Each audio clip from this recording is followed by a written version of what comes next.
Okay, part 3 of my Omnicharge Ultimate unboxing and discovery. What I'm doing now is running down the battery to 0, as recommended by the quick start guide that you can download. I'm just going to take a little quick. You can download that from the Omnicharge website. Don't want to violate any copyrights by showing too much of that. But to correct a couple of other things, I talked about this cable that comes with it, with the Ultimate in the box. It is indeed, as indicated in the user manual, the power output delivery cable. So this would be plugged into the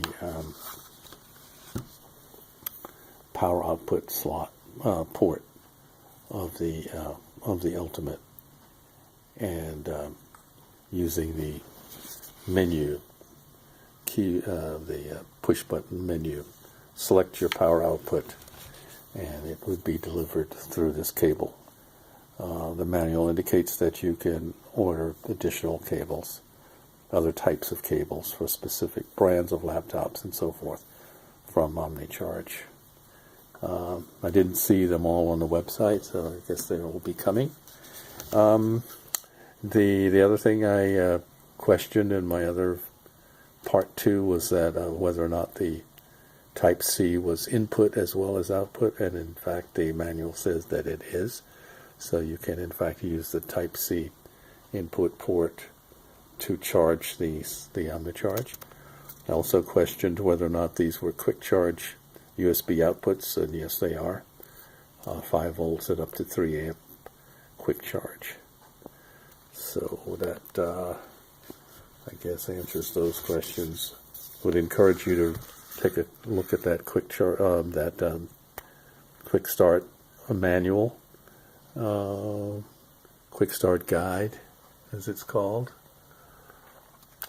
because it recommends an initial calibration of the battery capacity by running down the existing charge of the battery to 0 and then recharging it fully. So I've got my laptop plugged in, and it's like it's supplying about a little over 20 watts. Oh, now it's down to 15 watts to my laptop. I guess it's the laptop's getting full, so I'll have to find another way to run it down. At any rate, once my Omnicharge battery runs down to 0, I will then take it upstairs to my solar station and charge it up from my solar panels to 100%, and that should calibrate the battery.